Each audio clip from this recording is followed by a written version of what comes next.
গভীর রাতে এই হত্যাকাণ্ডটি ঘটে রায়ের বাজারের ইটখোলা এলাকায়, সাদেক খানের ইটখোলা নামক জায়গায় রিপনের ওয়ার্কশপের সামনে। এখানে ঘটনাটি ঘটার পর তাৎক্ষণিক পুলিশ সেখানে গিয়ে ভিকটিমকে উদ্ধার পূর্বক হাসপাতালে প্রেরণ করে। পরবর্তীতে এই ভিকটিম মারা যায়। তো এই ঘটনাটি ঘটার পরপরই আমাদের মোহাম্মদপুর থানা পুলিশ, আমাদের জোনাল এসসি, এডিসি সকলে মিলে এই ঘটনাটি ডিটেক্ট করার জন্য তারা চেষ্টা শুরু করে। তো প্রথমে তথ্য প্রযুক্তির সহায়তায় আমরা আসামিদের শনাক্তের চেষ্টা করি। তো আসামি শনাক্ত হওয়ার পরে আমরা মোহাম্মদপুর এবং মোহাম্মদপুরের আশেপাশের এলাকায় অভিযান শুরু করি। তো এই ঘটনাটি ঘটার 24 ঘন্টার পূর্বেই আমরা এই ঘটনার সঙ্গে সংশ্লিষ্ট 4 জন অভিযুক্তকে আটক করতে সক্ষম হই এবং তাদের জিজ্ঞাসাবাদে পরবর্তীতে ঘটনার আলামত হিসেবে একটি মোটরসাইকেল এবং একটি সুইচ গিয়ার চাকু আমরা আলামত হিসেবে জব্দ করি। তো যে 4 জনকে ধরা হয়েছে তাদেরকে ঢাকার ক্যারানীগঞ্জ থেকে ধরা হয়েছিল।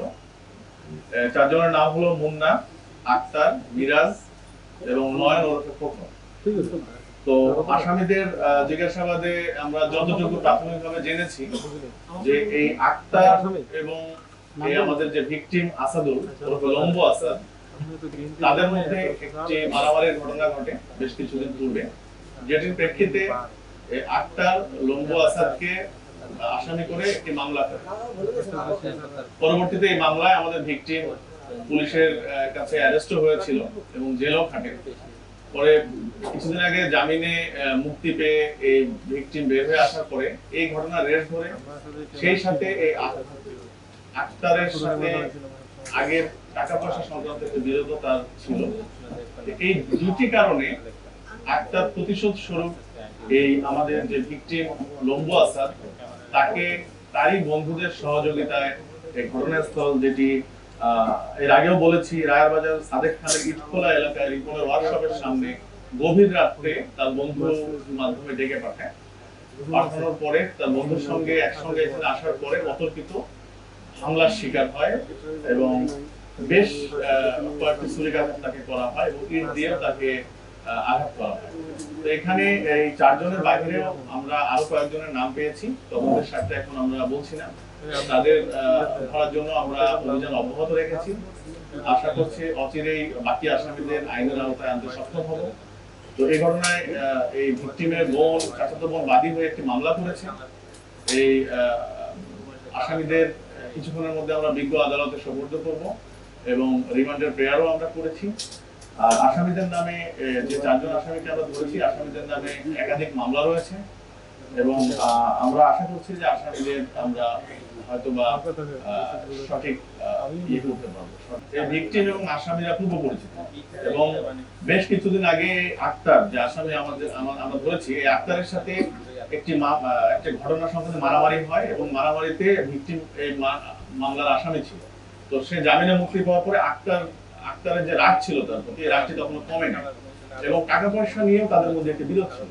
তো এই ভিকটিমকে তার বন্ধু, এরা সবাই তার পরিচিত, তার বন্ধুর মাধ্যমে এই গভীর রাতে এই জায়গাতে ডেকে আনা হয়।